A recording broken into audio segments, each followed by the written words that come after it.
to the League of MVP. Hopefully you can all hear me and a couple of technical difficulties. I think it's my keyboard having a bit of a fit. So unfortunately we won't be able to bring up any graphics or anything like that unfortunately today. However, what we do have in store for us today is the Austrian Grand Prix. Round number 9 of the League of MVP season number 7 takes to Austria. What a fast-flowing short circuit is. Also very, very tricky, but also an abundance of overtaking opportunities. You've got turn 1, turn 3, turn 4, and pretty much the entire circuit. There is an avenue for you to find a way through. What's special about tonight is the fact we take to a sprint round. The short qualifying session we're now in sets the grid for a 12-lap sprint race around the Styrian Mountains, and then after that, that sets the grid for the main 36-lap race. The main race where most of the points are scored for 36 lap, the 50% main race for this evening. Of course, in the sprint, it goes 8, 7, 6, 5, 4, 3, 2, 1, all the way down to 8th place. And then in the feature race, it's normal 25 points. What it does mean, however, is there is a lot more in terms of points standings available. My name, of course, is Zach Sweeney. I'll be talking you through all of the live action here today in store for us for the League of MVP. And, well, let's have a quick look as to how things racked up last time out at Zandvoort. Unfortunately, I wasn't able to attend. I think some technical difficulties got in the way of that. But it was George, your Nanbred's girlfriend, as he is most fortuitously known as. And then, of course, Mitch was able to take second place with Snoopy rounding off the top 3. Then comes Lazy but Talented, Avecii, your top 5. Gunslinger for a return in the league. Then comes Fampin P7, Team Red in 8th. Of course, Mike, he's not here today, unfortunately, either. Dino and Cammy, your top 10. And Snoopy was able to take the fastest lap of the race. Then we take a look at the Drivers' Championship, and what a very interesting Drivers' Championship they are, because of the fact that we have got Snoopy, David, and AJ all technically within of a shout. Same too with Lazy but Talented on 87 points between AJ Mando and Lazy. Of course, the top 2, Snoopy and David, 107 to 101. So covering the top 4 is only a 20-point swing, and coming into the final 4 rounds of the season, a lot to play for in its entirety. Also, a very interesting fight in the Constructors' Championship. Aston Martin, Ferrari, Mercedes, your top 3. And what once seemed to be sort of a fight for third between Mercedes and McLaren has actually turned itself maybe into a fight between the 3 of them. Aston Martin on 185, Ferrari 158, Mercedes 156. So a 2-point swing between second and third. Could we see a move up the championship for Mercedes in the final few rounds? I mean, the run of form that George has been able to put in, Lazy but Talented has been able to put in. I mean, it's extraordinary displays of racing talent, and I'm sure it's only going to continue into today. Also being told there could be a bit of a resurgence from Alfa Romeo in the championship. As it stands, they're sat in 7th place, about 20 points back off AlphaTauri, a further 10 behind Red Bull. But with the addition of Gunslinger, they might have an extra sort of mercenary in their arsenal to call upon if things get dire, and a late resurgence could well be on the cards. So, looking forward into today. We still have 30 minutes left of qualifying, and welcome in to all those who are watching along. If you can't hear me, please do let me know. Obviously for longer than 20 seconds, because I stress my keyboard is like messing up. I need to get a new one. I was in ads today. I probably could have got a new one, but that's besides the point. What is the point is the fact that we're here right now and looking forward to seeing what goes on today. Of course, we'll whip up all the fancy, majestic graphics and things like that I like having, so I can look at them and you can look at it, and it makes it look all pretty. But yeah, we'll have a quick little gander as to the gaps and things like that as we go through the session. 12 minutes left and a bit of a rundown. It's George leading the way in that Mercedes. Then, of course, Cammy, AJ, Lazy but Talented now makes it a Mercedes 1-2. But a 104.9 is the benchmark as it stands. Of course, we have over half of the session left to go. But, I mean, there is still a bit of a chance for people to move up. Just running you through, we've got Cammy, AJ, Smidge, Dino, Chicken Skin, Snoopy, Avecii, Royal, your top 10. Then comes Process and Unbeaten, Josh Morton, Svamp and David are the only ones to set a lap so far. Of course, we haven't really had much of David in recent times. He didn't actually turn up for the Netherlands, which did put him on the back foot, of course. So he's looking to work his way back up, is the young one. And, well, it all starts here in Austria. The last time we had a sprint round, by the way, was all the way back in Italy when we went to Imola. Of course, I was still a couple of weeks before my debut into the championship. But looking at the race results for that, Snoopy was able to take third place in the sprint. AJ Manda was able to win it, with Lazy But Talented taking second. Then when it came to the sprint race in of itself, it was Snoopy Joe that came third, so translating that position from third to third. And then AJ Manda was able to get pole and convert that into a win to make it his third win in a row for AJ. And then, of course, Lazy But Talented was able to go from second to second. So the top three in the sprint were then the eventual top three in the race itself. I don't think that's going to be the same for today. I'll be completely honest. I think we are going to see a bit of a shake-up in terms of the running order of things. And, well, I'm looking forward to it in its entirety because of the fact that Austria as a circuit, the Red Bull Ring, Spielberg, whatever you want to call it, the Österreich Ring or something like, or is it Österreich? I don't know. I don't speak German. I've got it on my Duolingo. I don't speak German. Or the Österreich or whatever. Whatever you want to call it. The Red Bull Ring, right? Because of its straight lines. I mean, you've got the pit straight, the kind of straight, bit of a wavy straight up towards turn 3 or turn 2, whatever you want to call it. And then into downhill and towards turn 4. You've got 3 back-to-back DRS zones, all of which can open the door for some fantastic opportunities if you allow them to do so. I mean, if you're running low on ERS, for example, or if you are, you've got a bad run, you've got bad momentum. Momentum is a big thing. I mean, just recently on the Race Room Daytona ranked event, where they did 3 30-minute races around the Daytona International Speedway, which obviously anyone that's watched cars, anyone that's watched NASCAR, anyone that's basically anywhere in sim racing knows that Daytona it's just an oval, right? It's a big circle, or an oval. Well, yeah, obviously, like an not really. I don't really know how to put it. Basically, it's flat out all the way around. And in NASCAR racing, it's like cycling. You've got cars that are bunched up, one behind the other, pretty much all the way around the circuit. Sometimes too wide. It's a similar dynamic when it comes to Austria in terms of oval racing, because in Daytona, for those of you that aren't exactly well versed or new to sim racing and the wide variety of it, and mainly focus on Formula 1, the oval dynamic of things really does shift the way that you approach a race, right? I mean, you're going flat out, you're trying to save fuel, you don't really necessarily want to be the lead driver because of the fact that everyone behind you is getting a massive speed boost. And obviously that translates here to Austria. Anyone behind you really does benefit quite a lot from slipstream, from DRS, and the overtaking opportunities that come with that. So you almost in an effect, when it comes to the final couple of laps, don't necessarily want to lead the race. You want to be second or third, because then you can make that last lap lunge with the slipstream and with the ERS, with the DRS, to be able to go for that move. And it's very much a game of chess as opposed to sort of a game of checkers, or you've got to play that mental game. You've got to think, where do I want to be and when do I want to be there? It very much is a shift, because usually around Imola or Monaco, right, you want to go for a move. You see a move, you want to go for it. You need that track position. Whereas here at Austria, you've got plenty of opportunities to make that track position up. And if you go past a car, you're going to then very easily be overtaken again. So it's a bit more meaningless. It's more of a ping-pong battle where you swap and change and blah, blah, blah. It's all about positioning. And that's the key factor that we are going to come back to as the race progresses. And it's also another factor as to why I don't believe the top 3 in the sprint are then going to translate to the top 3 in the race. I might be wrong.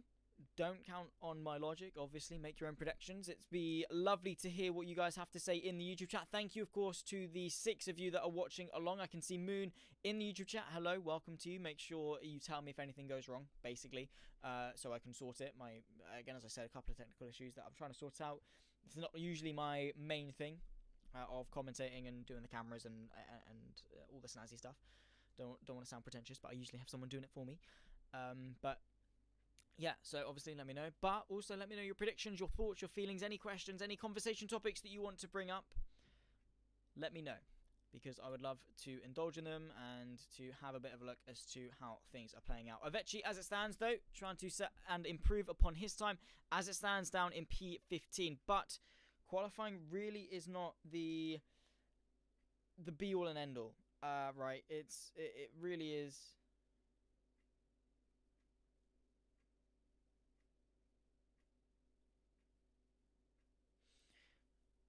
because you can make moves, right? You can go to the right hand side, you can go to the left hand side. As I said, it's very over dynamic. You can just use slipstream and get your way through. So we might see some of that creep in, where we might have a resurgence from someone. But with only 6 minutes and 50 seconds left to go, George is able to hold on to pole.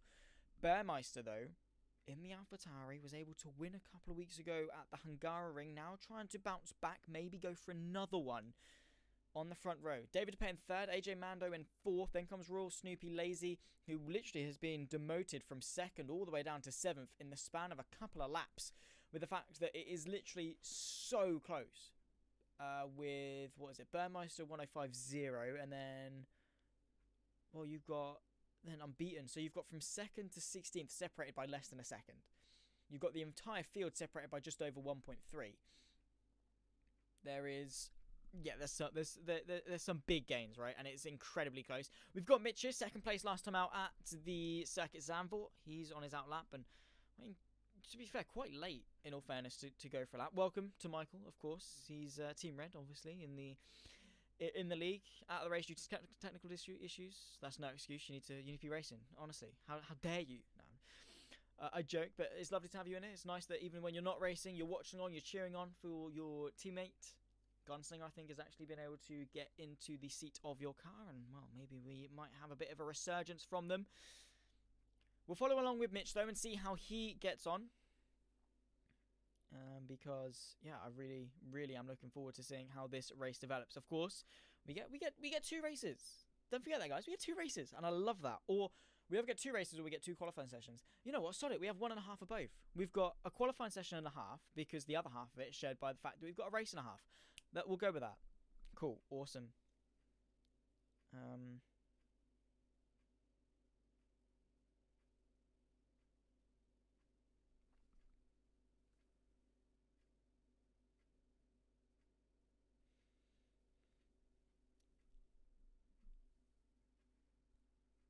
Of course, Mitch now starting his lap. So we've got Mike in the YouTube chat. The issues rendering the car totally undrivable, I'm afraid. Well, sucks to be you then, I suppose. Should have got onto the grid anyway. Should have just driven around, pushed it round. If you were committed, you would have pushed it round. I don't know how that's going to work with the virtual world. Anyone have any idea on tyres for the sprint? Will softs go the distance? In fact, yeah, good point actually in terms of tyre strategy. Oh, I don't know actually. What are we thinking? What are we thinking? I mean, as it stands, I mean, I don't know why I even tried to pull out the tyres, because they get free choice, obviously, don't they? But softs, 12 laps. I think is the strategy in the. I've always seen Austria as quite a. As Mitch, first lap in, straight to fourth. Fantastic job there, up onto the second row, just ahead of his teammate of AJ Mando. Which, yeah, great lap up onto the second row, and, well, really putting in the effort when it counts. But back to the point about softs, 12 laps in distance. Usually I see Austria as a circuit that you go from softs to medium or softs to hards. You can do the opening stint on a pair of softs, which is surely what the distance of the sprint is, right? Austria is not the most heavy tyre degradation circuit. I mean, you've got heavy braking zones, which puts a lot of strain on the fronts. You've got quite some windy corners, you know, turns 6, 7, and then obviously turns 9 and 10, which are very fast-paced and will dig through the tyres. But with that, you haven't actually got many corners. You've only got 10. So you're not actually putting the tyres... Well, Mitch, there we go, bang. Puts a fantastic lap in, but finds himself in the barrier very, very quickly afterwards. Very much like Ferrari in real life. They get your hopes up, and then bang! Off you go. Into the barrier, like we saw today with Charles Leclerc. What? I'll keep my mouth shut in case anyone wants to watch it. Anyway, moving on. Blah, blah, blah. Obviously, with softs, you might be able to... It could be safer to go for the mediums. It means that you're not worried about your tyres as such. You're more able to be comfortable and push them all the way to the end. Whereas with the softs, it might be a case of, oh, I have to back off a little bit. I have to be a bit more tentative. For me, I'd rather go for... I don't actually know. I'll be honest, I don't actually know.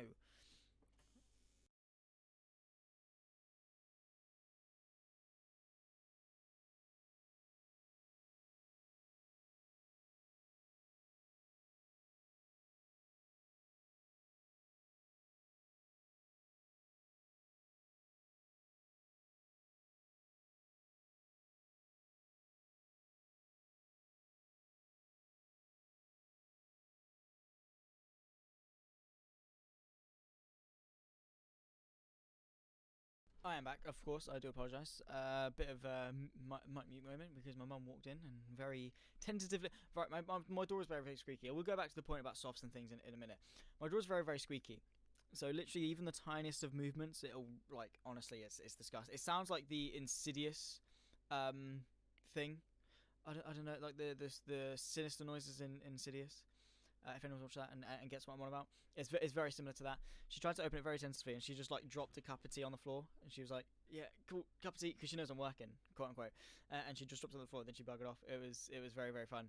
Anyway, we're back to the qualifying session. I thought everyone should listen to that because I found it quite funny, and how nice and respectful my family is about commentary. It's nice. It's nice. It's a good cup of tea too. I will give her that. So if anyone wants to have a lovely cup of tea, Sue Sweeney, obviously she's a bit of a legend. But anyway, should I be a bit more professional? I probably should be, shouldn't I? I mean, I'm talking to myself, which sounds insane to anyone passing by. But yeah, I'll wisen up. I'll put on my posh voice and really go for it. I got some feedback from someone, obviously a voice coach, who said that I don't pronounce my T's a lot when I'm commentating, particularly when I get excited. I've always been told I've got quite a posh voice. Obviously, where I'm from, Norfolk in the UK, usually we talk a bit like this, like we're from West Country, because we're farmers and that, you know what I mean. As George, fantastic lap, just extends his margin for pole position by about a tenth of a second, now 1:04.7, and that's looking very convincing into the final 17 seconds of qualifying. But yeah, I've got told I don't pronounce my T's when I'm commentating. I was like, "You got it," and stuff like that. I go a bit cockney. But yeah, interesting facts with Zach. Welcome in to the YouTube stream. Again, I have to talk, otherwise I'll bore myself. But anyway, the check flag is waved in qualifying, so it is going to be George on pole position, unless Bearmeister can do anything about it, because 2 tenths to the middle sector, all he needs is a little bit. Could it be pole position for the AlphaTauri as he comes across the line? It is. He smashes it out of the park, a 1:04.655, less than half a tenth in the margin, and what seemed to be such dominance for George in the entire session, right at the dying stages of it, Bearmeister puts in a sensational lap to put a sensational pole position ahead of him for the sprint race. George P2, Royal able to get himself up in a P3. Can David do anything? That fight for third, the fight for the second row continues on. Same two Chicken Skin up there in fifth on a lap. Or no, he's not actually. He's stopped. David DePay, final corner for the young McLaren. Needs a good start in order to reignite his championship tries, get back into the mix, up there to third place. Head of the second row and just in behind Bearmeister. Chicken Skin, a bit of contact with Josh Morton, sees him, unfortunately, with a 5-place grid penalty for the sprint race. I think it's a sprint race. It might be the actual race. We'll wait and see, though. You know, we'll have a bit of a look.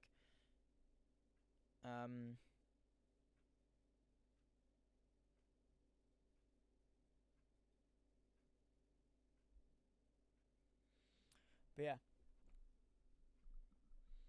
that is qualifying drawn to a close. Welcome to the 10 people watching. Make sure to share it around. Get your friends, family, cousins, neighbours, dogs, sister, whatever. Get them to watch the stream, because even if they are new to Formula 1, this might give them what they need to get into things. And I would love to be the person to introduce them, answer any questions or queries that they might have, and really reignite their passion for the sport. Or if anyone who wants to get into the league racing scene, or wants to just have a bit of entertainment on a nice Sunday evening here in the UK and around the world, get them in. Yeah, there we go. There, I was right. Österreich. Grosser Prix von Österreich. Grand Prix of Austria. Regardless of which, for the Austrian Grand Prix, that is the qualifying session drawn to a close. After this, we will have a sprint race, and to talk you through the results, Bearmeister for AlphaTauri and George shared the front row, separated by less than half a tenth of a second. A blink of an eye between the front row. David DePay and Royal round off 3 and 4 with Chicken Skin, your top 5. Then comes Vamp to round off row 3. AJ Mando and Mitch share row 4 with Cammy and Snoopy, your top 10. Then comes Elizabeth Talented, a big discrepancy in the two Mercedes. However, a very tight field between them, just outside of the top 10 for the Irishman Gunslinger, Josh Morton, 12th and 13th. Unbeaten Smidge, Dino Avecchi, and B Process TV, your field. 1.1 seconds, covering 18 drivers, guys. That is absolutely fantastic and really sets the scene for that sensational race we've got in store for us. I can't wait. I'm going to step aside for a minute just to take a breather, drink my cup of tea, but I will definitely be back for the start of this race when... Actually, no, I won't. I don't think I've got time because we're straight into the race. If we had a formation, like maybe. But anyway, we're straight into this race. No, obviously, no formation up or anything like that. We just go straight into the racing action. And for better or for worse, that is the way things are. We'll get ourselves underway. 12 laps of racing action, as I said. My name is Zach Sweeney. I'm your commentator to talk you through all of the action. I'm alone in the commentary booth. It's very, very eerie, very echoey in the midst of the very, very messy commentary booth. That is my bedroom. But I do hope you are all enjoying at home, and of course make sure to give this stream a like, to subscribe to the YouTube channel, and to turn on the bell for notifications to not miss a thing that comes out of the League of MVP. We are closing into the final few rounds of season number 7, and the championship is as close as ever. Who is going to come out on top in the championship, but more importantly, who is going to come out on top today, because today is a stepping stone to the final 3 of China, Shanghai, Saudi Arabia, and Abu Dhabi to round off the season. Moments away from getting us underway for 12 laps here in Austria, the Red Bull Ring, the sprint round, of course, round number 9. And we go to the 5 red lights. Bearmeister and George, your front row. The 5 red lights are on. The 5 red lights are off. Foot to the floor and underway. A fantastic start there from David DePay, already trying to pull alongside. George has really had a stinker. 3 wide as they run their way in towards turn number 1. The Mercedes on the inside. The Red Bull sandwich in the middle. And the Williams of Chicken Skin forced to concede. Bit of contact in the background. Bearmeister leads. David DePay and Royal, your top 3. And as they climb up the hill, as they ascend towards turn number 3, I don't think there's going to be any challenge in the background. The Williams having a bit of a look. There's big contact in the background, though. Huge, huge contact. Couple of people into the barrier. Cammy and Dino out of the session. And a couple more without a front wing. Lazy but talented has there with no front wing and a safety car in the opening moments, full course yellow. And there we go. That's what happens when you get 18 drivers heading their way in a sprint race. That is exactly what can happen, and well, that is a big, big shame indeed. Bearmeister, though, and David DePay able to get the best starts of anyone. George really, really lacked backwards. Really did not go off to the best of starts at all. And that is so, so unfortunate, because from second place on the field, he looked so good to be able to at least have a sniff of maybe moving his way back up into the lead, or at least contending for what happened for at least contending for himself and Bearmeister, and being able to recover from what happened. But regardless of which, it does give us a bit of time to breathe, bring up all the snazzy details, etc., etc. If I can actually get the graphics back up, there we go. That does help. Does help. There we go. I'm doing my best to keep up with everything. We'll have a look at the tyres, and there's your question, Mike. For everyone, pretty much everyone is on the mediums, of course. Those of you saying, do they have to make a mandatory pit stop in the sprint? No. They do not have to come into the pit lane mandatorily. They can do it optionally, of course, if they have any damage or a puncture or anything like that. They can come in if they want to, but they don't need to, which is the important factor.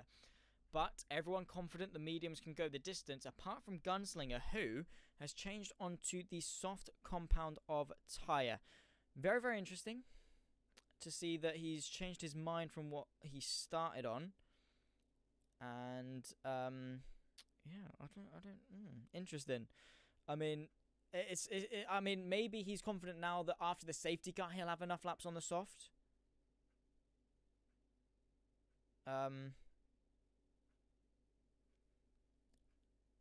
Because I know they're going to chill under the safety car for a few laps. They're going to not use their tyres as much. They might get back underway at sort of around lap 2 or 3, which only gives them 10 or 9 laps as opposed to the full 12 on the softs.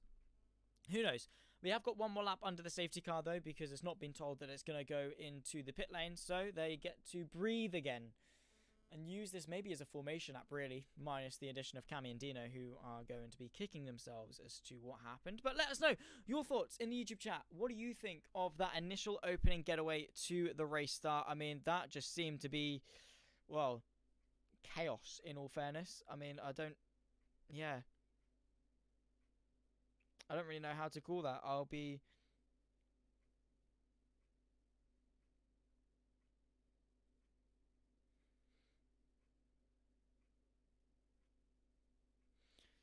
Yeah, it was a bit strange.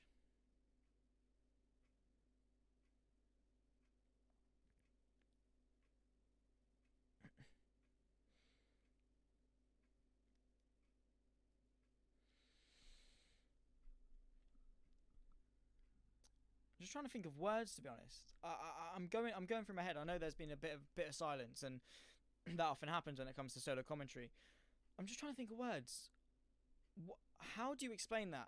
Now that, yeah, a couple of cars going onto softs, Gunslingers, Vamp, and Lazy all onto the soft compound tyre. So maybe they're thinking it's the better option. Look out for them, particularly seeing as all three of them have actually got pretty decent pace.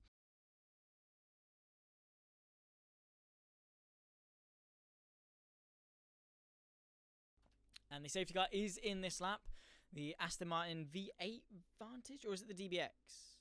Or is that the medical car? One of the two. Anyway, Bird Miner will pull into the pit lane, which gives the safety car role, the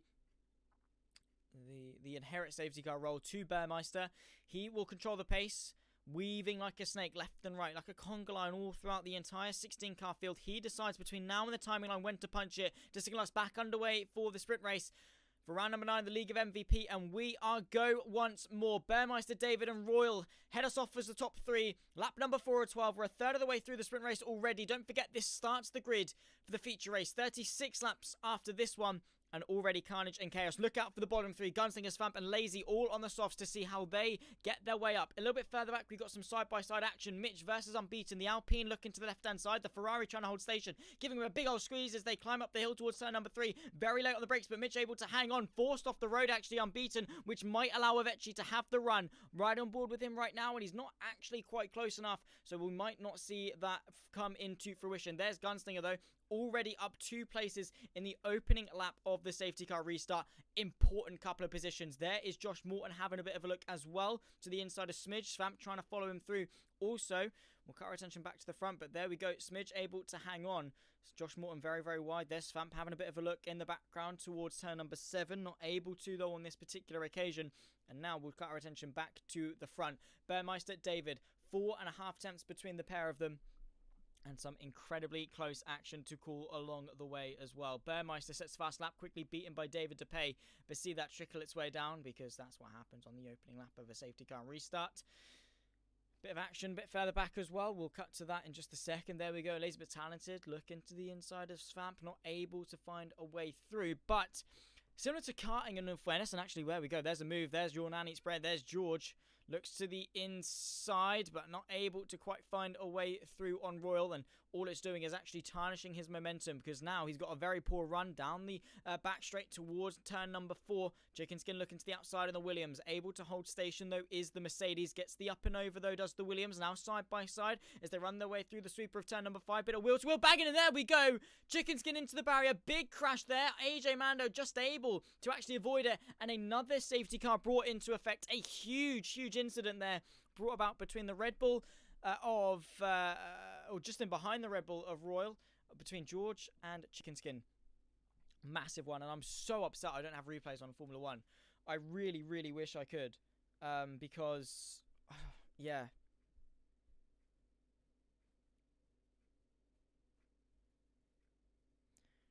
I really do wish I could, because it's so annoying because we only get to see that once. I can actually have a look. I can have a look back on the replay of the YouTube chat.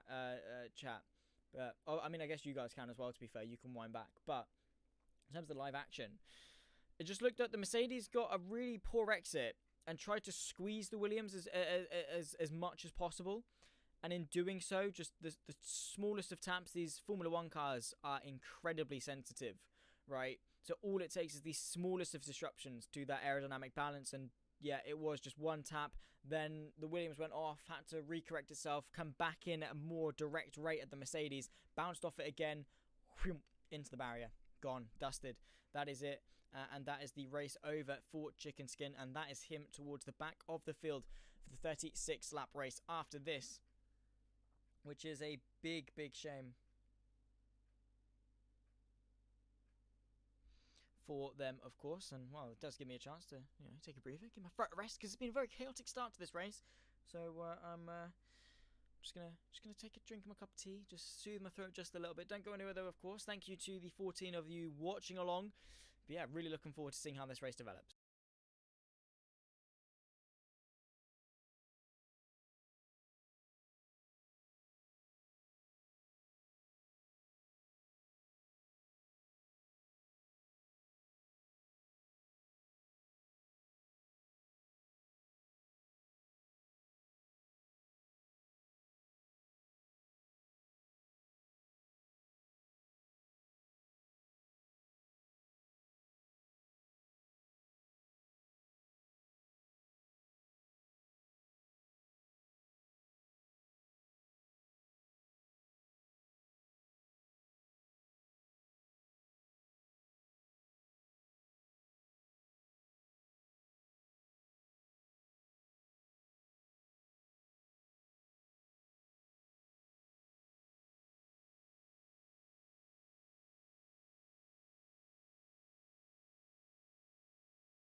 Safety car is in this lap. We go green at the end of lap number 7.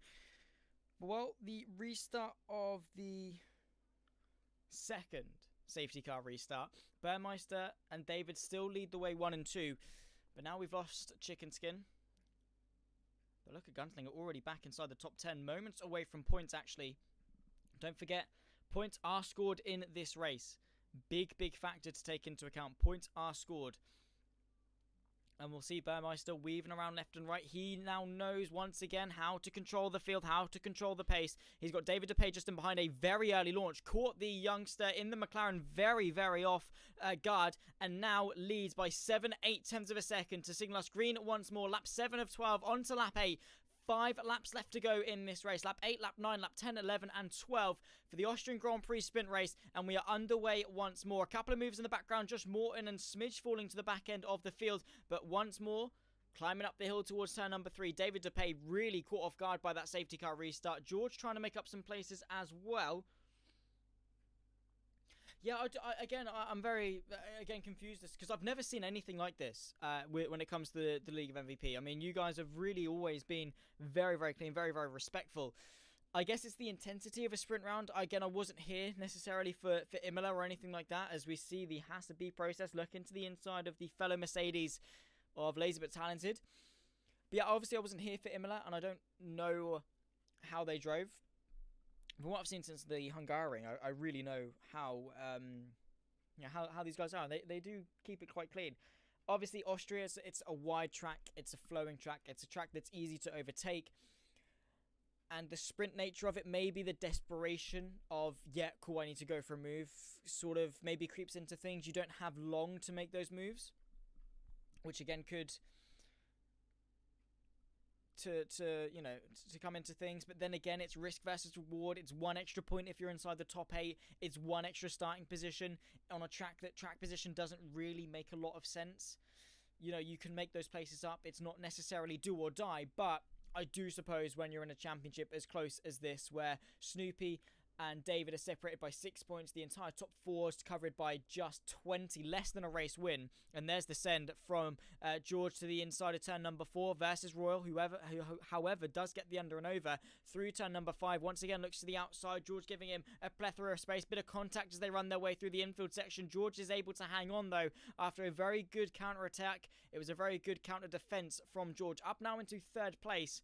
And now continuing on his way on pursuit of maybe a front row start for the feature. Through the flick to the right of turn number 9 and again into the flick to the right of turn number 10. But yeah, I don't know. Maybe they are trying to eke out every point they can because they have to. The dying stages of the season, maybe you're forced into it. I don't know. Maybe, but we'll see. We'll see how the feature race goes, I think is the best way to go about things, because yeah, the desperation sprint races do that, and it's carnage, it's chaos. It will always spring into something. There's Lazy But Talented making a move on Red Bull, so deja vu for Mercedes. They've been able to do it to the pair. AJ Mando as well past Royal up in front, who's really struggling in this race, now sandwiched between the 2 Ferraris. Moving forward, there could be the move from Mitch, maybe to get past the Red Bull. Gunslinger Softs will be the oldest. Looks like he's losing a bit of ground now, but could really do with him holding on for that position. Definitely, it seems that Lazy But Talented actually now is going for the move up into the top 10, and the fellow Red Bull of Svamp having a bit of a look up and down. I don't really know where to look. I can't get there quick enough. But Gunslinger is trying perilously to hold on now to lap 11 of 12 as Josh Morton has retired from the session. A crash for him in the infields. Big off for the McLarens. No full safety car though. We are too late into this race. The penultimate lap 11 of lap 12. 2 more goes around. DRS is enabled for the entirety of this train. Any moves in the just in front of us, there's B Process retiring from the race in the pit lane, as he should. Savamp up past Gunslinger as well, just in behind. They go side by side between turn number 3. Smidge trying to find a way through the outside line and the drive off the corner for Svamp. Sees Gunslinger maybe having to have a look again to the right-hand side, maybe into turn number 4, though the Red Bull still on the outside. Gets the drive brilliantly done up into 11th place, capitalizing off the worn tyre. Snoopy and Unbeaten side by side, or at least they were. There's Unbeaten round spinning. Oh, into the path of Svamp. Huge no. That is a big no-no for Unbeaten. Yes, you're desperate to get back onto the circuit, but you cannot be doing that. Silly. Very silly, and could have cost Svamp a good position in this race. Is carrying on and doing his best, but onto the final lap of the sprint race. Burmeister could be good to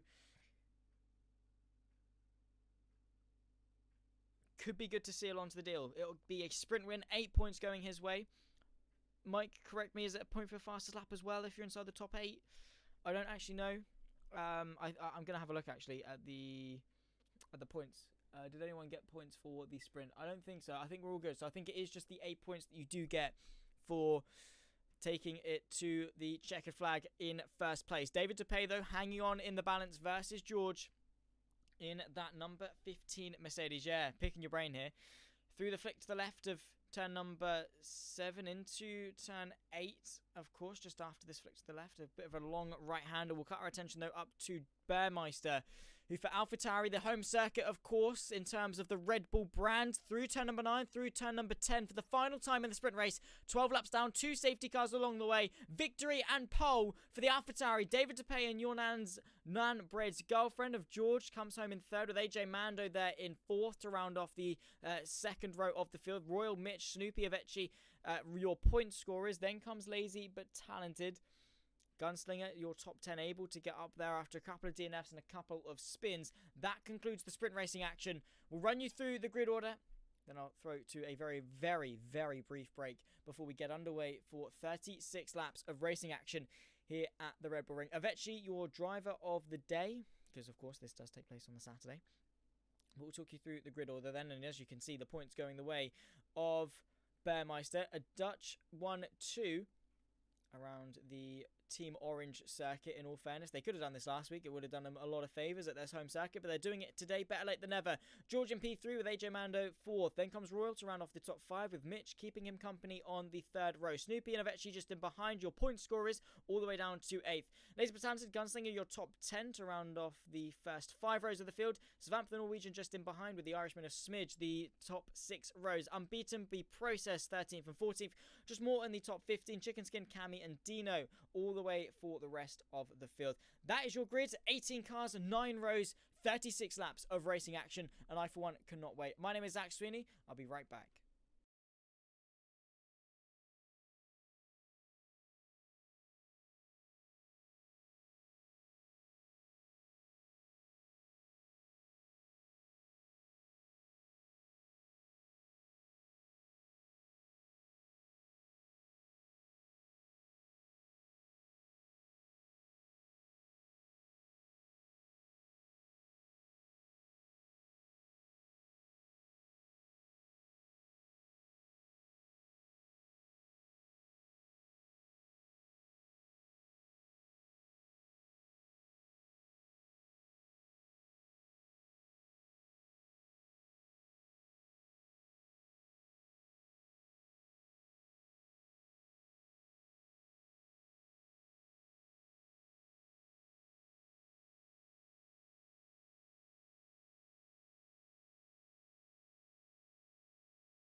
The Austrian Grand Prix, then the League of MVP Season 7, round number 9 is about to get itself underway. We take to the grid and take to the lights. 5 red lights come on.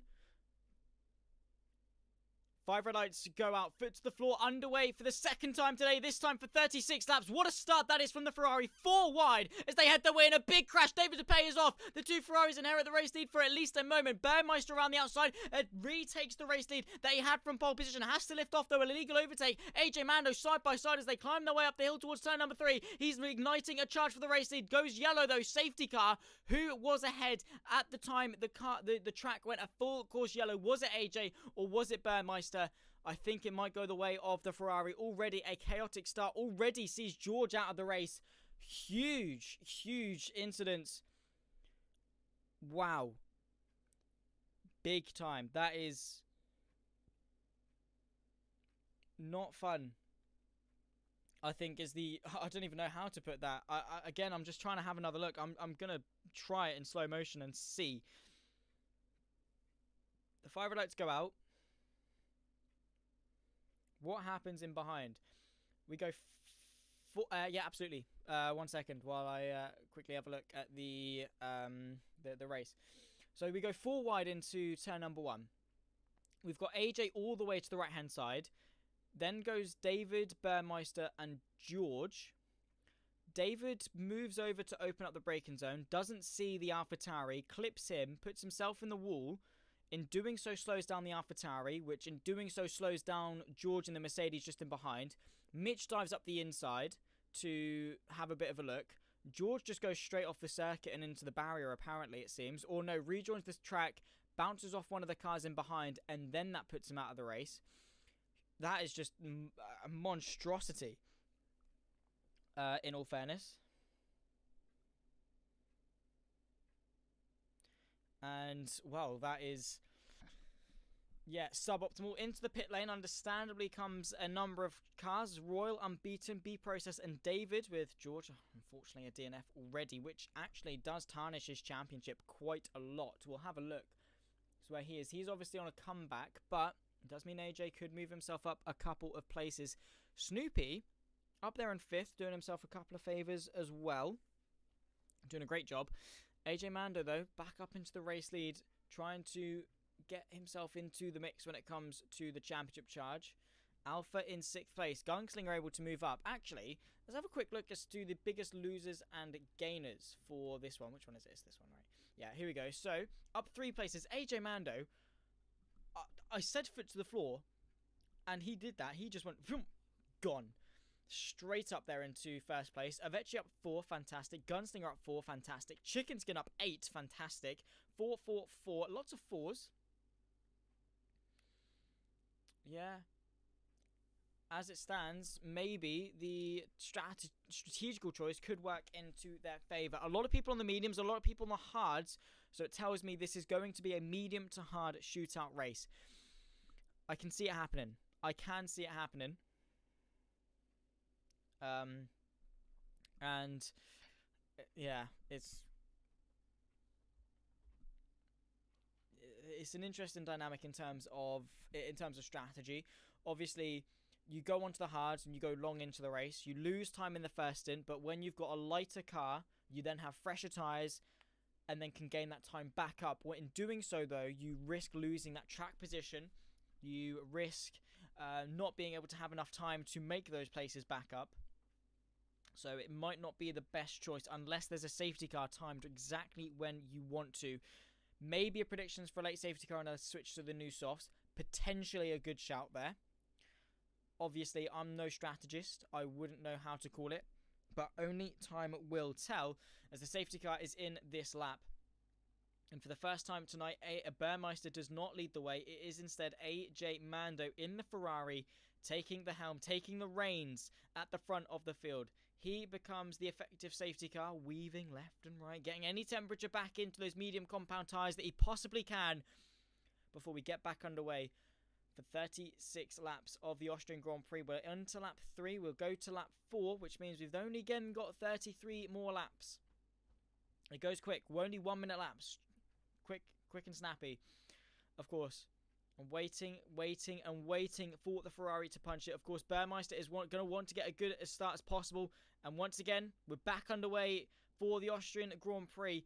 Round number 9 of the League of MVP, and AJ Mando leads us on to lap number 4. We go green once more. Burmeister just in behind. Then comes the other Ferrari of Mitch, doing Ferrari some big favours in a resurgence to the top in the championship. Avecii and Snoopy, their rivals, and Aston Martin just in behind as well. Very, very close. But Gunslinger able to get a good safety car restart. Pulls out to the right-hand side, inside line for turn number 3. He's got to be brave on the brakes, though, and there we go. Snoopy sees it coming a long way round, of course. Bit of contact as they run their way through. Who's going to get their foot planted first? And it seems to go the way of Gunslinger, who gets himself alongside and now ahead of the Aston Martin. And there's Lazy But Talented looking in the background, waiting in the wings for his opportunity. Snoopy, though, on the hard compound tyres, once more around the outside of turn number 4. They are still going to go side by side, however, opens the gap up. Maybe we could see Lazy But Talented getting involved. He's also on the hard compound tyres. No grip to soar around the outside, but able now to tuck in. And a good move there from Gunslinger. Sees Alfa Romeo back up into 5th place. Really proving his mettle. Wonder how far David can claw his way back up against this evenly close field. Yeah, absolutely. In qualifying, the 18-minute qualifying, 1.1 seconds was from 1st to 18th. It's incredibly close. And I think that is why we are seeing such close lap times, such close racing, because everyone needs to find that little extra margin to tip the scales just a little bit. That's all it needs is processes back into the pit lane as well, I suppose. That is strange. Josh Morton is losing a couple of places in the background of shot. As once again, through the kink of 2 and in towards 3. Any dives from the Red Bull in behind? No way through. But yeah, I mean, there's Smidge actually on a move on Chick and Skin. Are they still side by side? No, they're not. It's Smidge up to 9th place now. And here's Lazy But Talented actually speaking of moves to the outside of turn number 4. Has a bit of a look, but this time the Mercedes gets squeezed to the outside of turn 4. Now through turn number 5 in towards 6. He has got the inside line, however, very easy to sweep around the outside if you're careful. Maybe going for the up and under, though, potentially from Snoopy. No way through, no way past the very, very wide Mercedes that Lazy is turning it into. And I was just saying, the margins are so small. Josh Morton has had a spin, retired from the session. Fingers crossed that won't bring out another safety car. No, it does. Another safety car in this race. We see Josh Morton retire once again. And that is a big shame, of course, to halt the racing action only a 6th of the way through for the second time.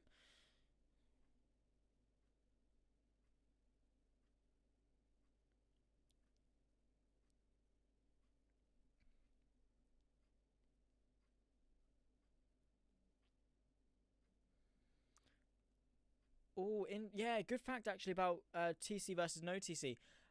That's really good actually. A lot of the people that run full TC, I mean, you did tell me earlier. I'm just trying to have a think back. Obviously, I'm actually going to scroll through our chat very, very, very, very quickly. Mercedes run 2 no TC. Everyone else is medium, apart from Snoopy, who does full. So obviously, that is going to help him. But obviously, I think you're talking about the fact that he can go side by side and maintain those tyres and things like that. And that is what full TC is helping him with.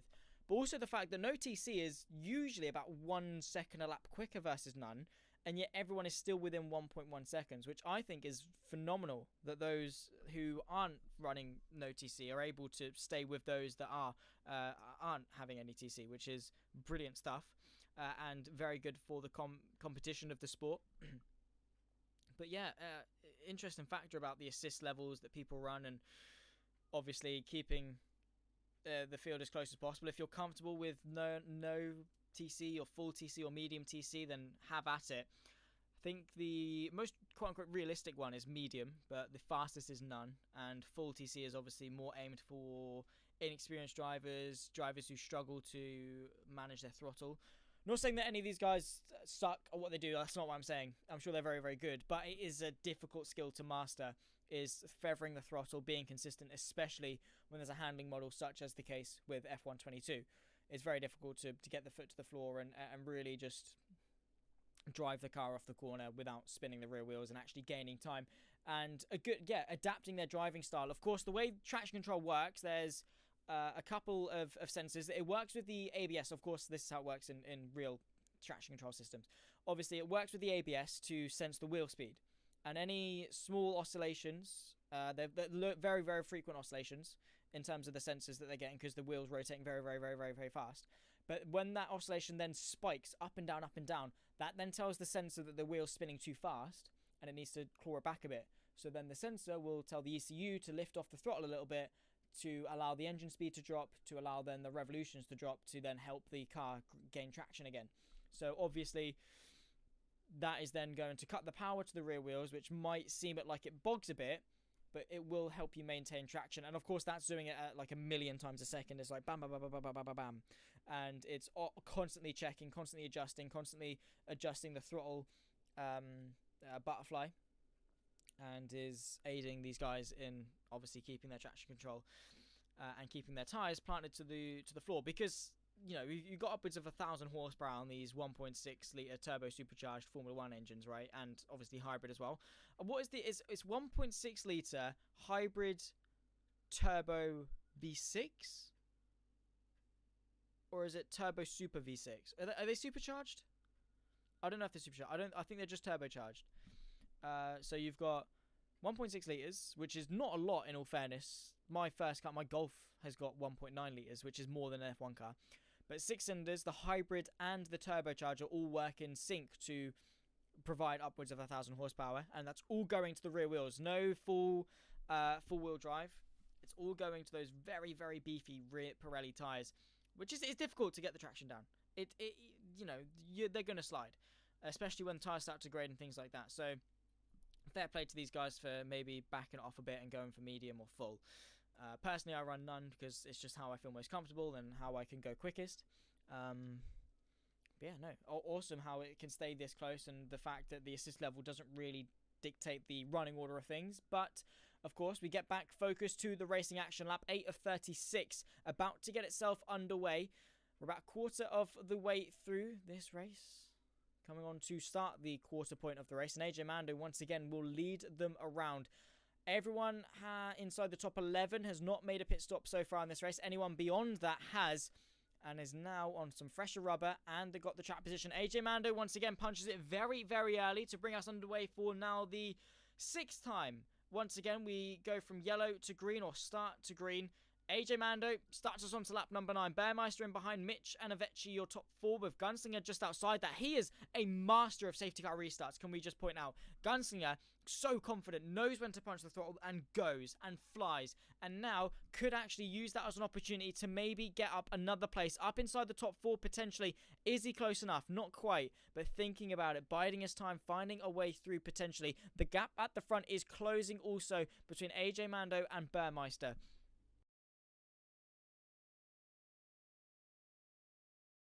Just in behind, actually, a fight between Smidge and Chicken Skin is reigniting between that fight for 9th. The Alpine going to the left and trying to find a way through. They barged off, and really argy-bargy from Chicken Skin 2016 to be able to hang on to it.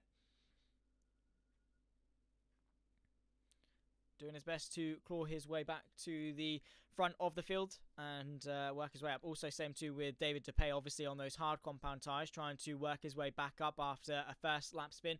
Rooting for Lazy and your teammate Gunslinger here. It's a tricky situation. Alpha and Merc often share practice days on the same circuit, so we would like to see the silver arrows flying.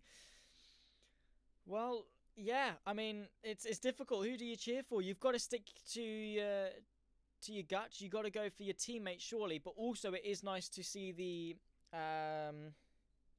see the Mercedes doing well, because they are doing very, very well. It is a shame that George is out of the race, because it would have been interesting to see where he would have gotten on his way, because he looked very, very quick. Let's not forget back to qualifying, only half a tenth off the original pole position, and was able to actually, get some good pace and was dominating the majority of that session. But unfortunately didn't quite come to fruition. There's Gunslinger, a bit of an uncharacteristic mistake into turn 4. Sees him maybe drop into the clutches of Lazy but Talented. So Mike Holmes he's quivering in his boots. He's shaking. He doesn't really know what to do with himself. He's like, who do I root for? I don't really want this to go wrong. Yeah,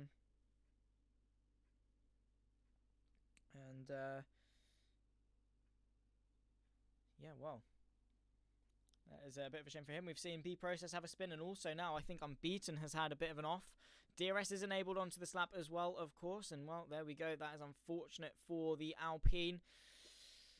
Big, big shame for Unbeaten. We'll just have to hope that they don't come together, Mike. That is the big fingers crossed. Is if they come together, then we've got problems. then things start to hit the fan. Lap 11 of 36 though.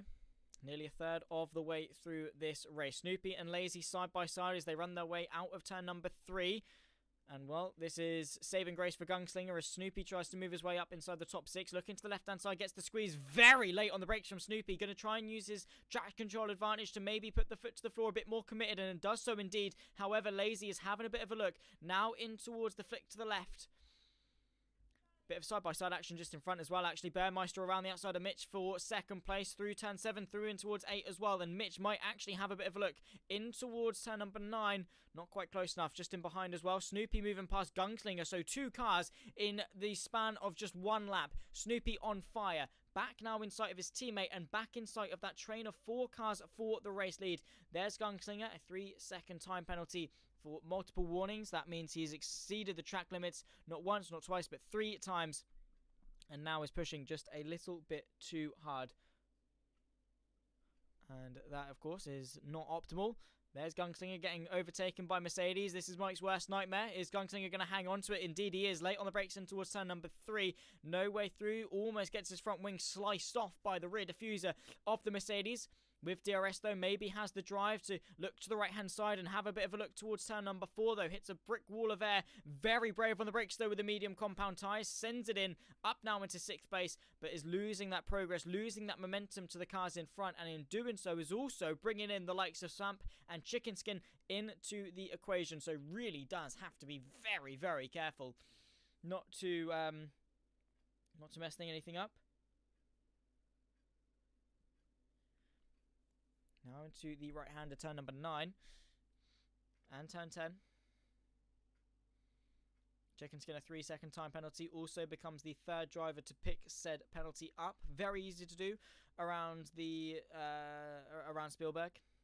It's easily done. As Lazy and Gunslinger once again go side by side, this time in towards turn number 1. There was also a bit of side by side just in the background, and well, now Gunslinger really is in trouble. 3 cars all queuing up for a turn in behind him. There goes the move from the Mercedes to the right hand side, 2 by 2, potentially Noah's Ark as Chicken Skin looks to the inside of Svamp. There is Lazy up inside into 6th place. Gunslinger hang out to dry on the outside line, and now the Williams trying to make it 2 in 2 up into 7th place. Svamp might also try to mug off the Alfa Romeo. Ducks and dives, commit to the inside. Now side by side through turn number 4. Bit of a half-hearted attempt though. Still the mergers side by side, but both struggling for that energy deployment. The Red Bull, maybe with a bit of fresher tyres, might have a look to the outside, but no way through for now. And still trying left, right, find the gap. Where is the space? And there isn't any. Gunslinger able to hold on. However, is in trouble. 2 places down in the span of 1 single lap. Not great, I have to say. And Mike is like, he's like, no, that's my car. That's my car. He's hating it. He's really, really hating it. But it's a shame how the cookie crumbles, unfortunately. Once you lose that momentum, once you lose that rhythm, it's very difficult to get back into it. And towards turn number 1, Gunslinger very, very wide. Catches the Red Bull out, though, in all fairness, and might still see a spark for a fight, potentially. There's the move from Chicken Skin to the inside of the Mercedes. This is not going well for Mike at all. His 2 favourite cars getting overtaken in the span of a couple of laps. DRS flaps emerge once more, and Chicken Skin on the descent down towards turn number 4 has the advantage versus the Mercedes. Up inside 6th place again. A lot of carnage, a lot of chaos, a lot of excitement in the opening moments as Process becomes the 3rd DNF, did not finish, of this race as he retires in the pit lane. Does not want any further part in today's proceedings. The Red Bull is low on ERS, and that is a shame. Tyres might well be going off for Gunslinger. They are going to approach the halfway point of this race, and that could see the hards hit that crossover point where they switch off. Obviously, I'm a nerd, so I like seeing things on a graph, and if you see the hard pace versus the medium pace, the mediums for the first sort of 10 laps will be a lot quicker than the hard. Then they'll drop off in terms of pace, whereas the hards will have a nice, slight, small decline. And then as soon as the pace of the medium switches off a bit, the hards then become the faster tyre as Snoopy and Avetchi are swapperoo for the Aston Martins. Any team orders in effect? I don't think so, because Snoopy nearly off the road. Avetchi then gets the drive off the corner, initiates his DRS and Gets the drive off. There's also a move. Mitch and Bearmeister side by side. The inside line for the Ferrari sees him take second place, nearly discouraging the AlphaTauri to stay on the circuit, nearly forced him off. Now it becomes a Ferrari 1-2. Big swing in terms of AJ Mando and his championship to be able to secure the win. If Mitch is compliant, maybe Ferrari are going to want to try and have a bit of a tussle in terms of their Constructors Championship. This is huge points gained as into the pit lane comes Bearmeister, using the pit lane entry properly, and the AlphaTauri brings its way in. Everyone else stays out though, of course, in a very early pit stop. Are we going to see a similar one for Gunslinger? Indeed we are. So 2 medium runners already into the pits on lap 16. Everyone else continues on. Bearmeister might be going for a bit of an undercut, so we'll have a look and keep an eye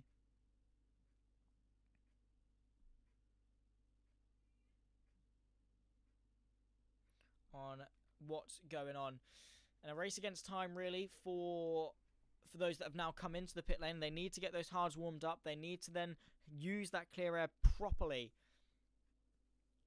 as opposed to, unfortunately, dwindling around and maybe losing themselves sometimes. Here comes David to pay, though, to the right-hand side of Cammy in towards turn number 4. Side by side between the two Red Bulls just in front. Svamp versus Royal, very close as well. Bit of a switcheroo as Royal gets up into 6th place and continuing on the charge on the hard compound tyres. The strategical aspect of this race is very interesting, I will say. I think that the way that we've got a split between the mediums and the hards as AJ comes in for a Ferrari, forcing Mitch to stay out for an extra lap, that could really hurt him in that fight versus Bearmeister. Wide off the circuit, that smidge, going a smidge wide, but, well, we don't talk about that. We don't talk about the fact he goes wide. We don't talk about the fact that I just made a horrible pun as well.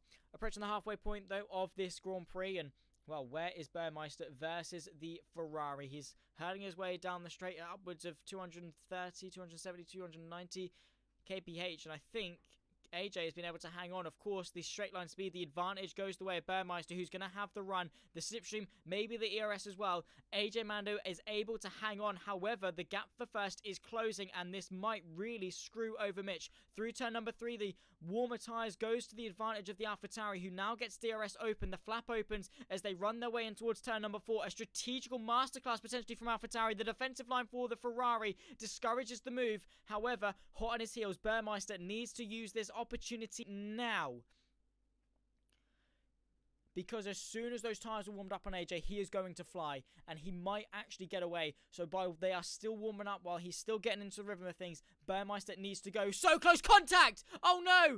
AJ Mando sent spinning round by Bearmeister, who is completely, utterly, 100%, undisputably, unanimously at fault for that incident. That is such a shame that has gone that way. But Bearmeister now is driving with that guilt, with that knowledge that he's made a big mistake. That is a big no-no. As the chasing car, it's a big bad thing to happen. And, well, now we go. Here's Bearmeister trying to look to the inside of Mitch. Oh, off the circuit. Trying to find a gap that really doesn't exist. That might allow Mitch to hold on, actually, as opposed to Bearmeister maybe sending the move in towards turn number 3. However, Mitch on cold tyres goes deep. More contact to the rear end of the Ferrari. A very chaotic turn of events. There goes David looking to the right-hand side of Royal. No way through, though, as we've got George Baxter. Of course, that's your Narmbread's girlfriend in the bottom. DNFing, of course. Yeah, I mean, it's yeah, I don't know. Again, the championship isn't over. But AJ has really caught the short end of the stick there.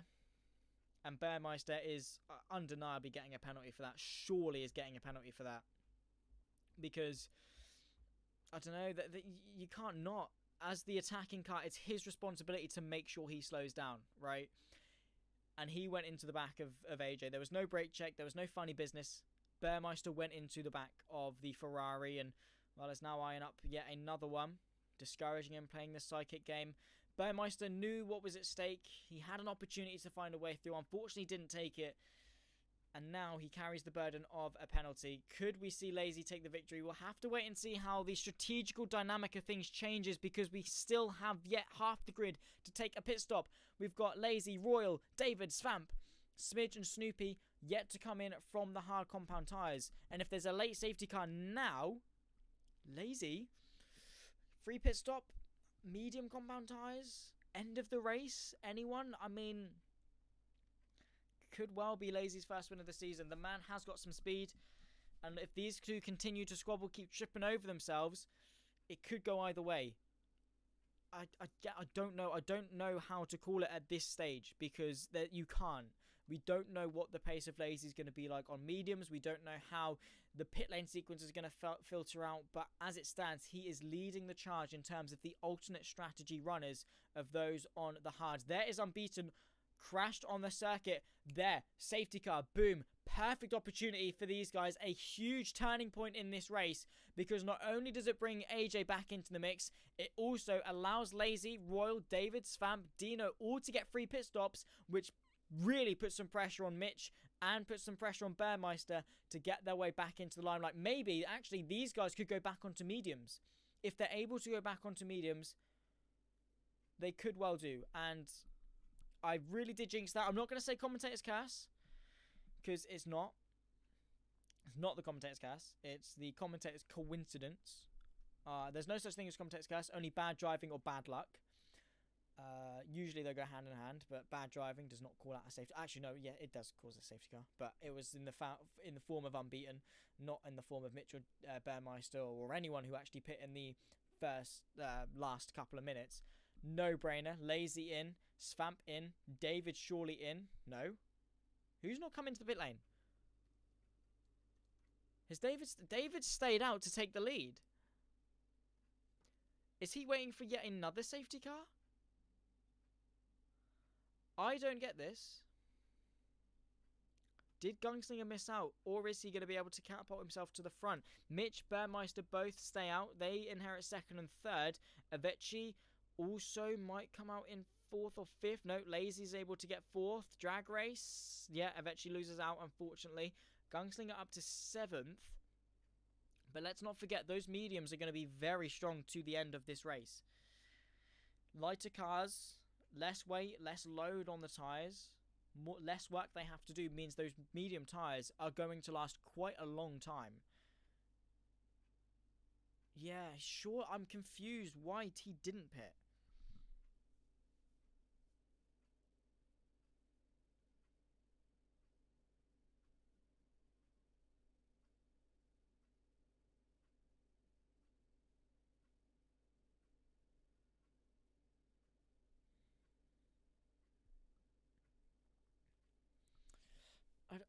Anyone in the YouTube chat care to explain what David could be thinking?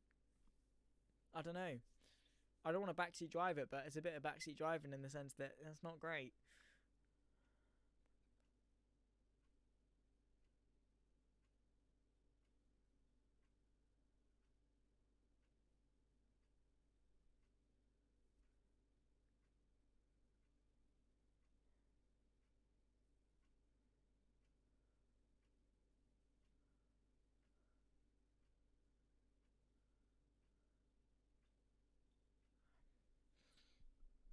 I don't know.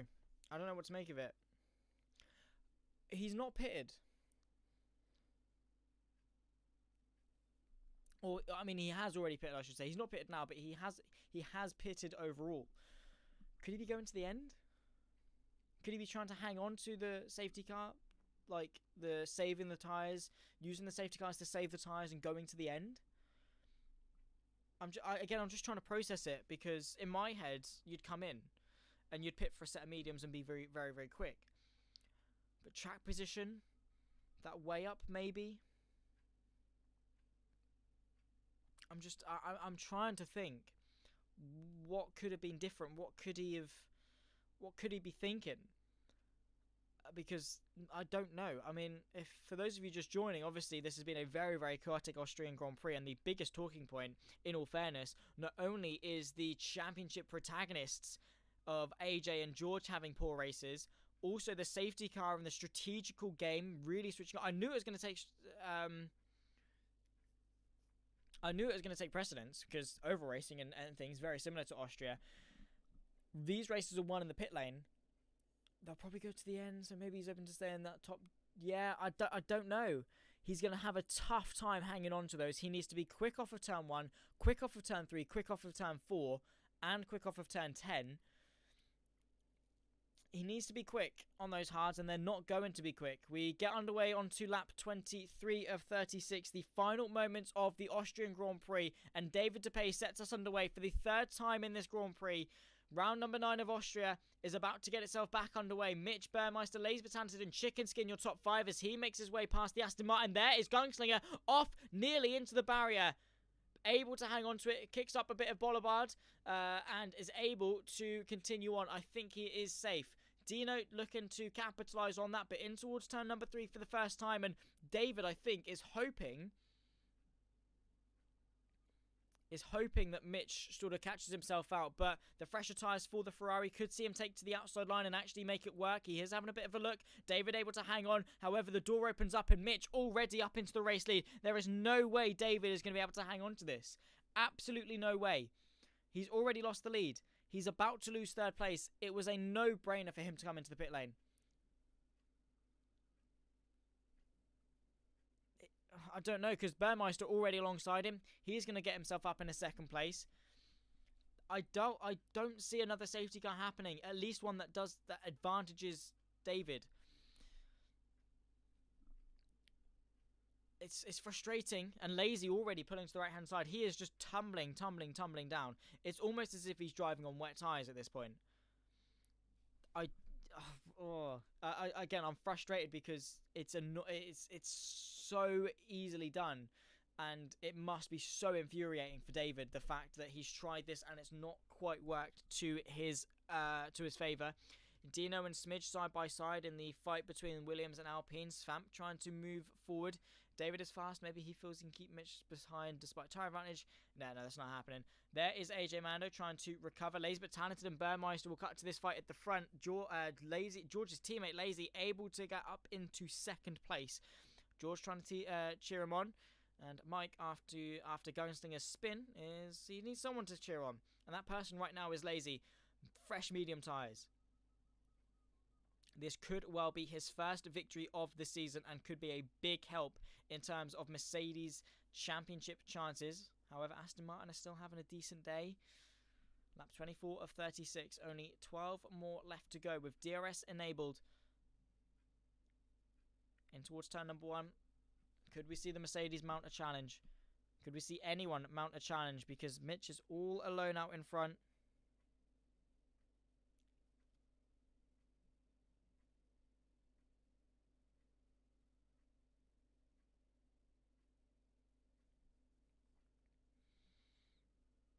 And now on that run towards turn number 4, still not quite close enough, still saving the energy because fair enough, I think is the right option there, is to save the energy, bide his time and move forward. Later on in the race is when he needs to move, because right now he wastes his energy, he gets in front, he's got no energy, he can't save it because he's constantly defending. Last lap, Mitch gets him back. There is Royal and Cammy making some moves as well. The Haas and the Red Bull side by side. We can see Cammy looking to the left. Of course, very, very good interviewee. And very, very good interviewer as well. The league journalist is the Haas driver. At the moment running quite well in the points. However, under a bit of pressure. We'll cut all the way to the front because I do not want to miss a single thing. I think Lazy's best bet is to sit behind and wait for the last couple of laps to then make his move, because he's got less time to defend and the track position means a lot more. He's got a lot more in reserve then and then compounds. But it's easy to get carried away. It's easy to maybe send moves you don't need to. George is saying Lazy's got this in the bag. I wouldn't be so sure just yet, but it is looking good. That DRS train, and as soon as he's in front, he might be able to go. Gunslinger, though, bit of a kerfuffle just in behind this fight. AJ Mando back up to 10th. Dino, Smidge, Gunslinger, and Snoopy, I think, have had a bit of an incident. Snoopy, with the backwards momentum, is able to get himself up a place. There it is, side by side into turn 4. Snoopy goes in deep, though.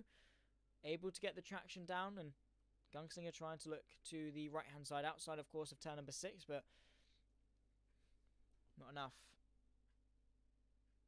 Cammy has really improved. He was a bottom 10 runner, hanging with the big dogs now. Yep, Austria does aid with that, for sure. With the DRS trains and the short track nature, you can be a little bit slower, but hang on in the balance, which is definitely helping him. But for sure, I mean, even this season, we've seen a bit of an improvement from Cammy in terms of his results. It's from strength to strength. Just looking at the championship standings and the results, trying to find him. I mean, DNF 10th place, no points, no points. DNS, no points. Then a 6th, then a 9th, then a 10th. He's got a string of good points, and there is the move. Lazy but talented, sending a move around the outside of turn number 3. Gets the drive off the corner. There it was. He sent it. Bold, brilliant, brave. Up now into the race lead. However, the counter-attack could well be on from Mitch, who's looking to the outside of turn number 4. Overcast conditions as well. Could we see some rain? The Ferrari squeezed out to the extremities of the circuit. A titanic battle between two very, very keen drivers to win this race. Lazy but talented up now into the race lead. And now moving forward, could we see him fly away with victory? But those clouds are looking ever daunting. But what a move it was from Lazy. He had the slipstream. He was closing the gap. Closing. Left-hand side. Boom. Outside. Sorted. Got the drive off. Oh, my word. There's Chicken Skin off. Spin through turn number 9 into 10. Could we see him beached? Is he able to get back going again? He is. But still not great. And now Mitch, his only chance is to stay onto the back of Lazy and hope that that ERS is running out, because that Mercedes used a lot of it in pursuit of Mitch. And, well, Cammy also maybe making it one extra place. He's to the outside of the Red Bull of mixing it up with the Norwegian of Roy. Outside line and able to keep it on the circuit. Gets the drive off the corner, of course, as well for good measure. But the DRS goes the way of the Red Bull, who keeps him in front. Under brakes for turn number 4. Cammy not able to find a way through, but still on 11 lap old hards is really mixing it up. Might have ran out of juice though with his ERS, that flashing red light in behind him, not aiding his advancements a lot. Cammy though, straight back on it actually, in all fairness. I just look away for 1 second and he's able up now into 6th place and moving forward. But could we see some rain? Is there going to be any rain? I mean, it's looking overcast. It's really clouded over quite quickly in all fairness. We look to the fight now. Smidge and Dino fighting. Williams versus Alpine once again. Into the dying moments of this race, and still a lot to uncover. Lazy is really struggling. What we're going to do is we're going to bring up the telemetry and have a look. 17-0. Lazy is struggling. Everyone is struggling for battery. That extra 160 horsepower, a push of a button, they are struggling for it. And I think Mitch needs to save. Save. Get everything piled up for a late race charge. And George shoulda, coulda, woulda. Should have been a Merc 1-2. Could have been a Merc 1-2. But unfortunately it wasn't. And I guess that is the way the cookie crumbles in terms of racing sometimes. It's not optimal. But again, at least you know the pace was there. The pace definitely was there for you. I definitely could have seen a Merc 1-2 happening. But you just got the short end of the stick, got a bit of bad luck, and that's racing. That is, honestly, it boils down to that, and it really is unfortunate. AJ Mando, there's Royal into the pit lane. Rain is coming there. Rain is coming. Is it coming down hard enough to warrant intermediates?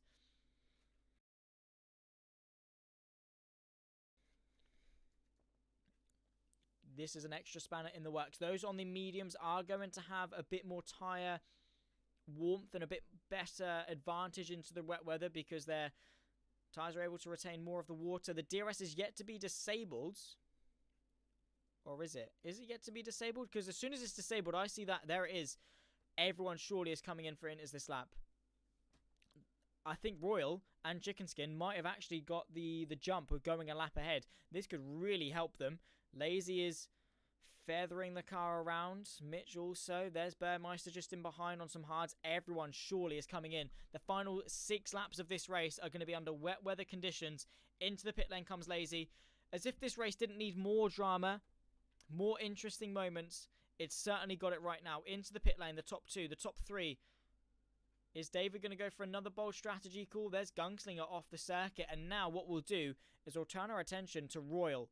Where is he? He's way back. Way back. No. I don't think he's called it right here. I really don't think he's called it right because they're already leaving the pit lane. I thought that was going to be a sensational strategical call, but into the pit lane straight away. Lazy, Mitch, Burmeister, David rejoining the circuit. And now, level playing fields. No tyre advantages. Bit of ERS saved in the pit lane as well. Now it comes down to who can drive the track the best. In towards turn number 3. Mitch trying to close the gap. How good is he when it comes to wet weather? I've seen him before in other leagues and he's looked pretty confident, but I've never seen Lazy in some wet weather conditions before. He might well have the advantage here. And with no DRS keeping Mitch in tow, well, it's a different beast when it comes to the wet weather. You've got to feather the throttle. You've got to be so smooth. It really is the separator between the good and the great. And Lazy might cruise his way to a victory here in the Styrian Mountains. And, well, how quickly did the conditions shift from one to the other? Because, my oh my, it was a very, very fast shift. The clouds came over and then it very, very quickly shifted. And Lazy getting told is fantastic in the wet weather conditions. But so too seems to be Mitch and so too seems to be Burmeister, who's now closing the gap. Could we see a three-way fight in the dying stages of this race? Lazy opening the gap now nearly a second. It's flirting with it. It wants to go over a second, but it's not. Through the right-hander, turn number 1. Coming on to the final 5 laps, the final sort of 6-7 minutes. We did wet practice earlier, so he knows the track. He knows how it's going to behave. He knows how the car's going to behave, how his setup's going to behave. Because that's the thing, they're running a dry setup on a wet circuit. The floor is low, which means the car is low, which means that if they go over a puddle, aquaplane, they've got no grip. It basically comes into a boat. It comes... It becomes a boat essentially. It becomes a skateboard over a rail. That sort of same effect. You have no control over the car. It bottoms out a little bit as well. Easy to do. And of course the aero, you kind of want a bit more aerodynamic grip when it comes to the wet. You want the car planted. You don't want it to be on a knife's edge. But Austria also needs that balance of also a bit of straight line speed in the mix as well. But taking off yet another lap, and it's another lap led by Lazy and by Mitch, who's in second place. It could be a second place for Mitch. He's really impressed on his return to the league. And George, I don't know what you're doing with wet people, but I'm glad you're practicing with them. And I'm sure you and Lazy had a very fun time in doing it. But I think you should keep that to yourself as opposed to the YouTube chat. In all fairness, and no wonder you wanted to get out of the race and get off. I'll be honest. I mean, you obviously had some wet people to be practicing for, but that's besides the point because we've got a race to focus on, and it is very, very wet out there on circuit.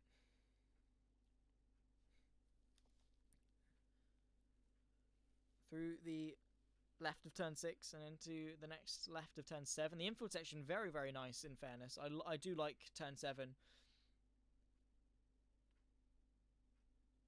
Mitch with a that is pivotal. Huge moment. Mitch with a 3-second time penalty for multiple warnings. That well has just thrown him out of contention for this race and handed the trophy basically one hand on it for Lazy. Now Burmeister able to promote himself up into second place, and now David might be having a whiff of potentially a podium after a very early crash. Could still have some sunlight shone his way because, well, that penalty for Mitch has brought the gap very, very close. It's now 4 seconds between David and Mitch. The McLaren versus the Ferrari. Not a race on circuit, but a race against time. Final 2.5 laps. Welcome into Wario. Thank you, of course, for joining us. Thank you, of course, for liking the stream and being with us for the final moments of the Austrian Grand Prix. My name is Zach Sweeney. I'm your commentator, talking you through all of the live action here today, as I do for the last couple of weeks. And looking forward to the remainder of the season.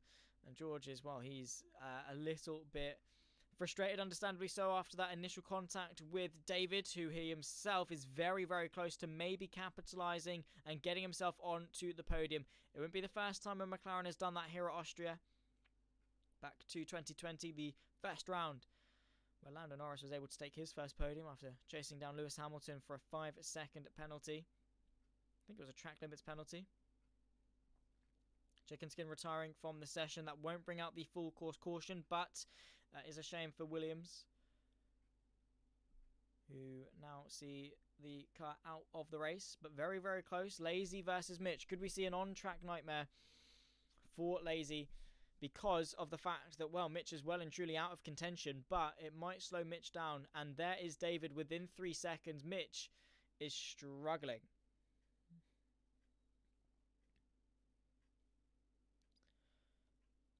Through turn number 5. Into 6.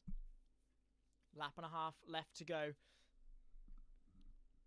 And it seems it's going to go the way of Lazy. We've lost Chicken, Unbeaten, Process, Josh Morton and George all from this race. Lazy, though, all eyes are on him. Can anyone dethrone him? Could he even pick himself up a penalty on the final lap? Anything to reignite the chance for Mitch or for Bearmeister to get themselves back into the mix. Through turn number 10 for the penultimate time. Lap 36 of 36. This is it. 10 more laps of round number 9 here of the League of MVP. Season number 7, the Austrian Grand Prix, the sprint round. We've had a short qualifying, a sprint race, and now we crown our victor. Pivotal moment in the championship looking forward, because Lazy is trying to claw back some ground. He's in 4th place as it stands and will be gaining some significant ground over the likes of Snoopy, over the likes of David, over the likes of AJ Mando, and it could be the sort of points all that he needs to reignite a potential championship spark. He's been on a phenomenal run of form all throughout the season, so consistent, but is yet to get any higher than 2nd. Could this be it? Half a lap left to go. Mitch is trying. He's trying his absolute best, but it's not quite enough. David DePay, also a story to look out for after a first lap crash. Arguably might still get a penalty for it. The results are provisional, but all eyes are turned to this man right here.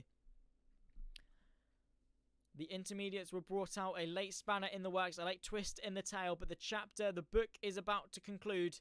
Through turn number 10 for the final time, and it's going to be Lazy but talented, that if he can keep his foot planted, he will see the checker flag first. He will be victorious in Austria. Bearmeister takes 2nd. David DePay on the podium after a late penalty for Mitch. But what a race. What a victory. A first victory for Lazy but talented. George in the YouTube stream is going to be delighted. A bittersweet race for him, of course, but delighted to see his teammate take to the top step. Bearmeister makes it yet another podium in this season, with David DePay clawing back some damage limitation there in 3rd. Mitch and Avecii, your top 5. Then comes Cammy and AJ Mando, Snoopy, Royal, Smidge, your top 10. Svamp, Dino and Gunslinger, the rest of those that managed to finish.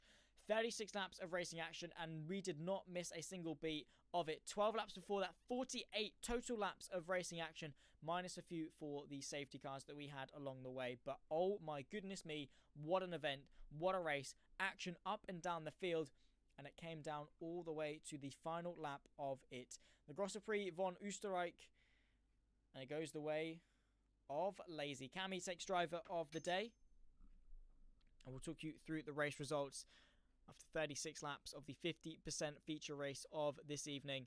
Big points haul for Lazy, and very crucial points haul for Lazy in this race.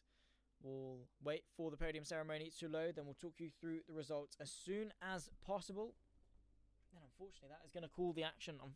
Honestly, I'm gutted, because I wanted to keep going. That race was second to none. Best race, I think, so far in what I've been able to do since Hungary. That was amazing, and very deservedly so, taking his awkward strides. That looks something like a Money Supermarket outfit, but advert, Money Supermarket advert, and he's strutting his way to the top step, lifts the trophy triumphantly after a valiant victory for Lazy but talented. It's being told that it's over the weekend, 2nd highest scorer. Bearmeister was able to take, of course, the 26 points haul. But we'll cut to the results of the race. Lazy but talented took victory. Bearmeister there in 2nd, with David DePay in 3rd, rounding off the podium. Then comes Mitch and Avecii, your top 5. Cammy just in behind that. A great result for the Haas, his best of this season. AJ Mando, P7. Snoopy Dread, P8. Royal and Smidge, your top 10. Then comes Svamp, just outside of points range. Dino in P12. Gunslinger, P13. Then comes Chicken Skin, still technically classified in the race, despite DNFing with a couple of laps to go. Unbeaten Process, Josh and George, the DNFs. And we'll take a look as the weekend over a whole, because Bearmeister, 26 points. Lazy but talented and David, 3 points gained for the Irishman in the charge for the championship. Lazy but talented, though, a fantastic drive all the way to the front. Snoopy, only 7 points, plus the 1 point for fastest lap. But yeah, some big shake-ups in terms of the championship, and well, I certainly cannot wait to see what the rest of the season beholds. We have got Shanghai in a week's time, the 12th of March, then of course to Saudi Arabia, and then Abu Dhabi to round off the very, very fun, very, very entertaining season that we have got for season number 7. It's been a fantastic event, as I said. 3 sessions, a qualifying session and 2 races. The sprint was fantastic. The race took it to an extra level. And well, I thoroughly enjoyed it. Thank you, of course, to everyone watching along in the YouTube chat. It's been a pleasure to have you in, pleasure to keep your company, and of course, pleasure to bring you all of the action that we saw today. My name has been Zach Sweeney. It's been an absolute honour to talk you through this race. And well, I cannot wait for a week's time. Do not miss it. 7 p.m. in the UK. 8 p.m. for those of you in Central Europe, and well, translate that to whatever time zone you are in, because you are not going to want to miss the Chinese Grand Prix. Round number 10 of the League of MVP season number 7 takes to China. I'll see you then. But in the meantime, take care and bye-bye.